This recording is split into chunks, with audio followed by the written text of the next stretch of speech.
What's going on, guys? I hope you guys are well after today's crazy market volatility. Towards the end of the day, as we expected it, we have our meeting minutes from the Federal Reserve meeting that occurred a couple of weeks ago. Okay, and you guys already know that the video yesterday outlined the levels that we should watch for. Now, those levels were established today as a support area, and those levels need to hold support. Otherwise, the wave structure can be shifted to the alternate accounts that we have here, which we will review in case you missed the video yesterday. But don't worry about that. So after today's video, you guys are going to be prepared coming into the rest of the week. So before we dive into the analysis, guys, consider subscribing to the channel and give this video a thumbs up, as it'll help my channel grow. Thank you so much for doing so. I really appreciate it. So let's dive into the analysis. In the SPY, let's take a look at the three counts that we have. Okay, we have two bullish counts, one that allows for the break above the invalidation level, and the second count, which is our bearish count, will suggest that this is the top here, doing a counter trend correction to this decline, and we're gonna head on lower. Okay, guys, so let's dive into the main count, and the main count is suggesting that our low on February the 24th was met with an impulse destruction to the wave 1, ABC down into the 2 at the 786. Now we have evidence of 5 ways up into the third, and we're looking for this wave 4 pullback. Okay, now this wave 4 pullback can unfold and can still unfold in a triangle, but for now we're going to look at this as a flat correction. And there's three types of flat corrections. Okay, and why do I say that? Because there's evidence of just 3 waves right now. Okay, and 3 waves. So flat corrections are made up of 3, 3, 5 subdivisions, whereas a zigzag is a 5, 3, 5. Okay, and the flat, however, has a different types, 3 different types of flat. There is a regular flat, expanded flat, and a running flat. And let me illustrate that for you. So if this is a flat, right, we have 1, 2, and 3. So the regular flat will be down in A, up in B, okay, and down in C. Where the A wave does not go, sorry, the B wave, let me do this here, right, with the actual thing. So A, B, and C, and let me turn this on. So the B wave does not go above the A wave, okay, the origin of wave A, and the C wave just comes just at support of the C wave. Sorry. The C wave comes right at support of the A wave. Okay, so this is called the regular flat. So 3, 3, and 5. Okay, now do we have evidence of that? Not yet. We only have evidence of 3 waves into the 38.2% retracement support, which we outlined in yesterday's video at 444.18, and then we started to see a bit of a bounce. It's a weak bounce, but nevertheless holding its support. Okay, so that's one type of flat that we can get. The other one that I don't want to happen is that we get a expanded flat. And the expanded flat suggests that the wave B goes above the origin of wave A, and the wave C goes beyond the end of wave A. This does not give us enough room here. Okay, and what I say that because that would invalidate the wave structure. Okay, and why is that? Because the wave 4 cannot go beyond the territory of wave 1. So in case we do get an extended B wave above the high, then the C wave will take out the low, and that'll, maybe we could just hopefully just break it ever so slightly, but chances are we may just go impulsively lower and break the trend, or break the pattern, and therefore invalidate this rule. Okay, so for that reason, I don't favor this one, but rather either a regular flat or a running flat, which, by the way, is like the regular flat, but except that instead of this, like the regular flat, we just go at the origin of wave A, but then the C wave just stops short, okay, of the A wave. So that's called a running flat, which is what I ideally would like to get.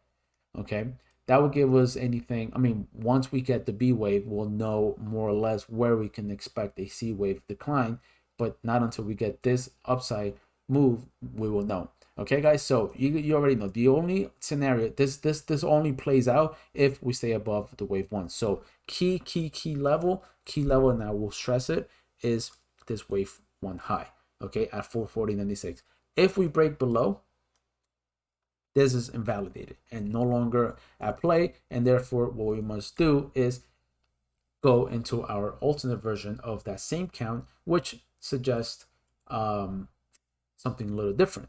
What is that? So instead of us calling the wave 4 completion on February the 24th, we're calling it here on March the 8th, because just like in the Qs, okay, even though the Qs we're calling this to be the low because we broke the 24th. Actually, let's take a look real quick, okay?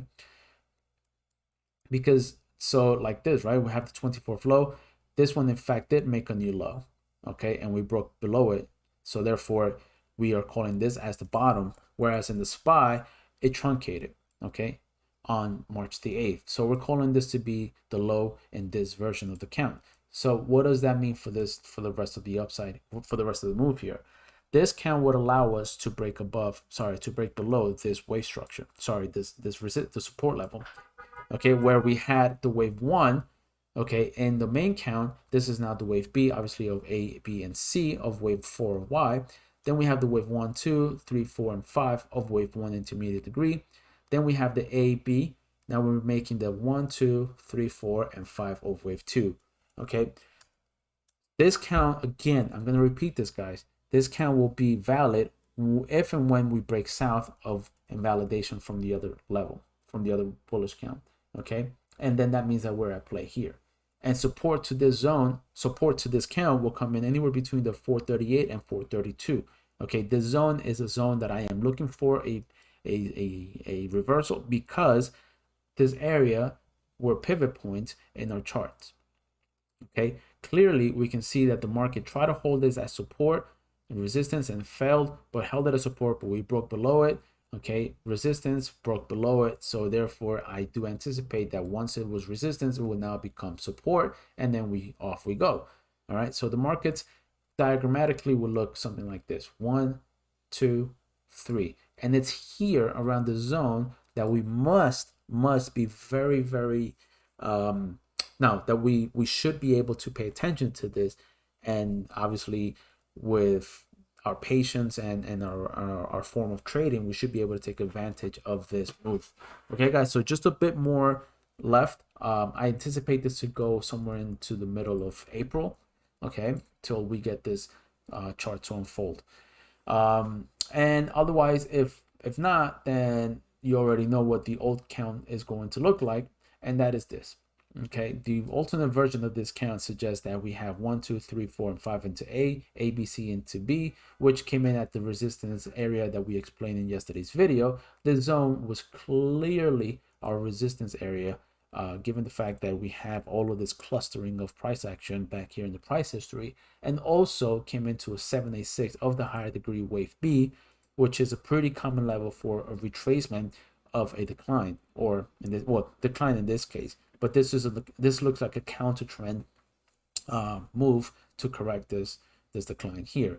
Now we're making our way to the wave C of wave 4, which if we break below the wave A and invalidate our other wave structure, then this is the one that we are in. And unfortunately, we wouldn't know until we break the low here on March the 15th, right? That's the reason why we still have a bit more to go. I mean, once we see more of a price development here, we can start counting the waves to see if we are developing into 5 waves into the downside. But we are technically already, because that would mean that in our bullish count, right, in our alt count here, we are in the C wave, which is subdivided into 5 waves.